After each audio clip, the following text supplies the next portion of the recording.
Hi, Sandy. Hi, it's Dave. Hi, it's Kirk. Welcome to the A.D.K rock and metal channel, and today we are checking in with one of our favourite bands, Dead Flesh, and Born Into the Meat Grinder. They are, well, tomorrow. No, it's today. Today they are actually, as of filming today, this afternoon, some point they are. They are on the new Blood stage at Bloodstock. This video has obviously just been pushed out because of the fact I think they rushed the video out to get it out in time for their Bloodstock weekend. To coincide. Coincide. So I think they had a longer release date planned in, but they were like, "Shit, let's get it out!" So they didn't get a lot of time to preempt people. But of course, we need to go check this one out. We've done a couple of videos of theirs already. I've been pretty impressed with what the band are up to. And just fair play to the guys for winning Metal to the Masses Hitchin and getting themselves to Bloodstock. So let's go check out Born Into the Meat Grinder. I have to keep remembering not to do this with my arms because that's bad body language, isn't it? Well, this. Yeah, this means you're cut off, you're closed off, and you're not interested. Or that's a load of bollocks and you just want to be comfortable watching. It's true. But yeah, you do. I know. So I have to keep. I'm holding my right elbow. Well, what does that mean?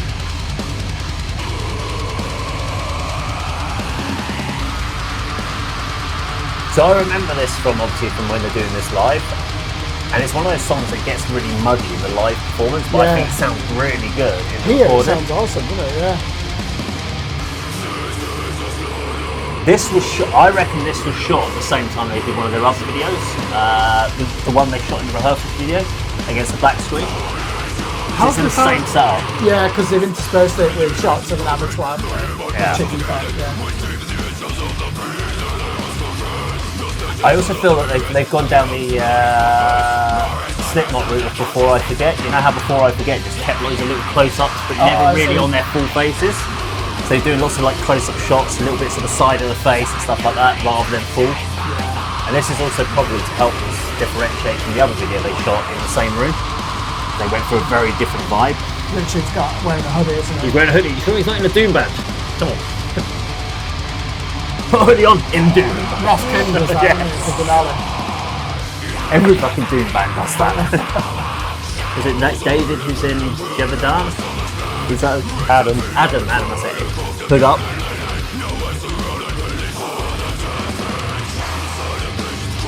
See, there is groove to it. There is. Well, heavy as fuck, but there's groove. See, things like that, you don't hear that in the live. It's like extreme sludge metal, isn't it? With Rancor on it. Oh, not in this one, because they've kept the tempo.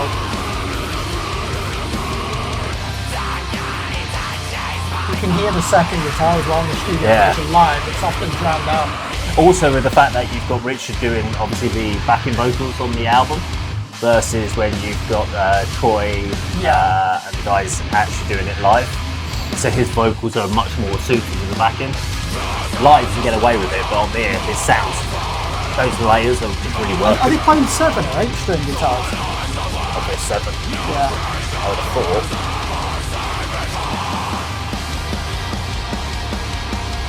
See, that's punk, that, isn't it? That's hardcore. Yeah. Even the guitar chords. Yeah.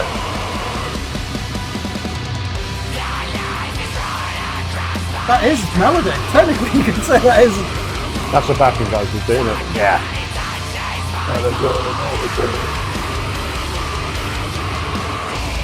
And you don't hear that live very much. I don't hear it from the guys clearly.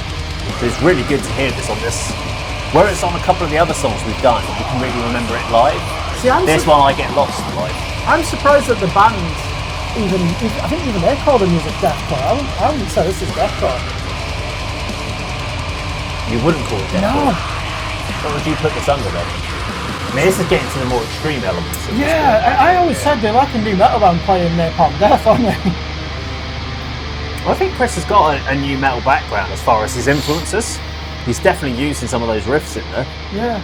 I mean, they don't play, well, in this song there are no breakdowns.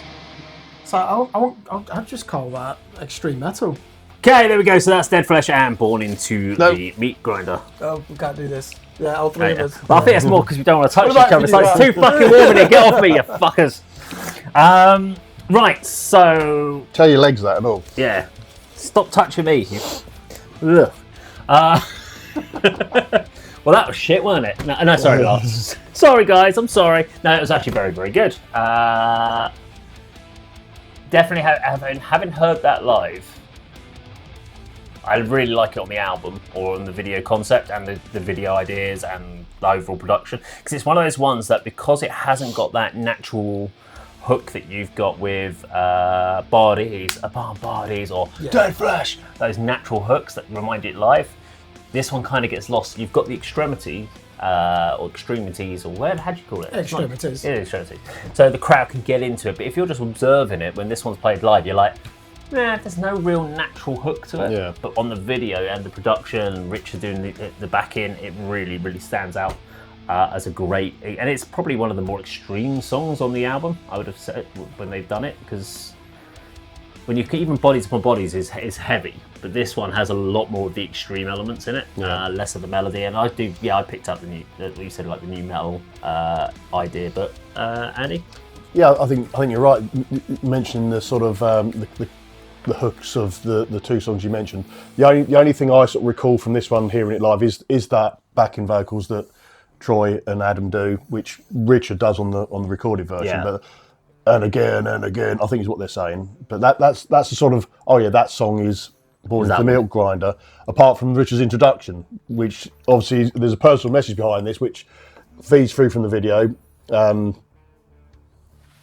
wouldn't say animal cruelty as such, but the way our society consumes, not digest, consumes animals for food, and he's obviously got a view on that.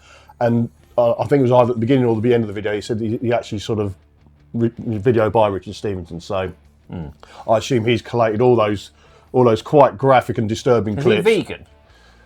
You would think so. I don't know for Certainly sure. vegetarian, I imagine. Yeah. I was going to say, I swear I've seen him in a chicken shop. No, I'm just kidding. I've seen the other guys from Dead Flesh in the fried chicken shop over the road. So so there's a real message behind the song, as introduced when they play it live, and also from the scenes in that video. When I've actually seen this before, because as you said, they released it, and I've shared it onto my Facebook page. My first thoughts, along with the Slipknot, before I forget, visuals, was probably the first local Hertfordshire metal scene band that I saw, music video wise, was Richard's previous band, or one of Richard's previous projects, Service Unchained, done a song called Bring Out Your Dread, and it's that visuals look very similar. You didn't, apart from Richard, who's performing the song, the rest of the musicians just focus on the hands, on the guitars and the drums, which I thought, I like that concept. I think I've said to you before, I'd like to do something like that. So as a video concept, I really like that idea. And yes, it's a great song. It is one of the more extreme ones from their set and then from their recent EP. But all credit to this band. I mean, they're probably come up to 2-year anniversary of being together. They've done so much in that time. Mel to Masses winners, performing at Bloodstock today, as we said. EP out, which has gone down an absolute storm, and some great videos as well to accompany it, and great live performances as well. Doing really well. Just check out our coverage of Melt to Masses heats. Everyone's there. Yeah. Everyone's in. Well, not everyone, because I wasn't, but everyone's in the wall of death and the mosh pits. Everyone's shouting back Dead Flesh on the final song. It's You've got the excuse now. You're like, I'm filming for ADK, guys. I can't be in there. Yeah. I would be right in that pit with all of you guys. Yeah, absolutely. Arthritis and all. Spot on, Dave. Yeah, that's it. It's worth listening to this with headphones. If you're only used to the live version, you certainly won't hear the more atmospheric elements like that dissonant one-note panic chord that's playing throughout. What I like about this, it takes that industrial hostility of Godflesh and then that really ignorantly heavy, down-tuned, almost pseudo-nu metal riffing, but you've also got the double kick drums locked in. The reason I don't see these as a deathcore band, they go out of their way to be quite rough in the mix, don't they? They want it to be ugly.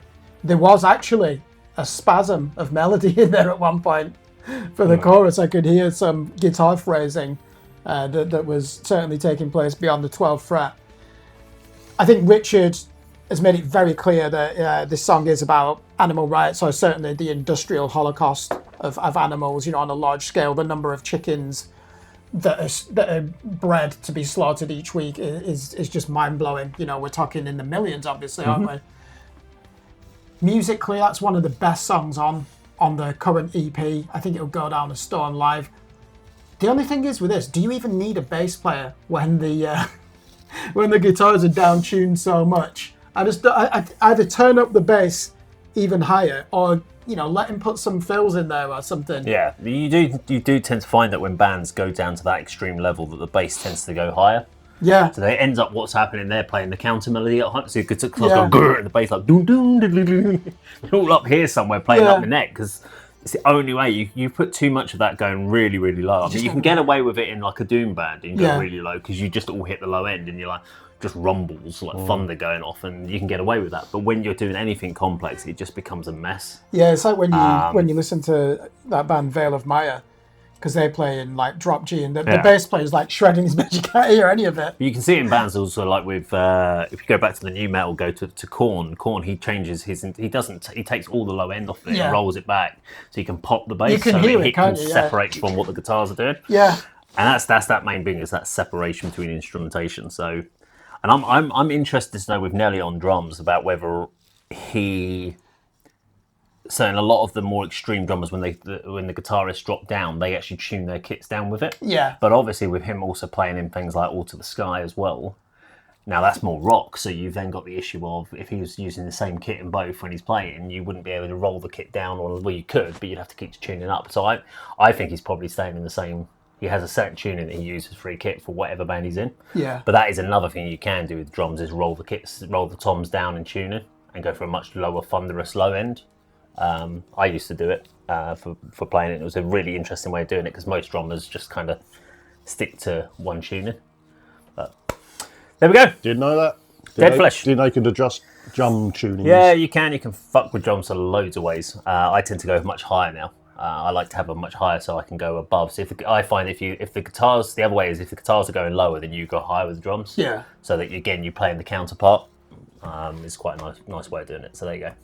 Dead Flesh and Born into the Meat Grinder. Now, if you enjoyed our video today, please do like, share, and subscribe, and we'll see you on another video sometime very soon. Take care.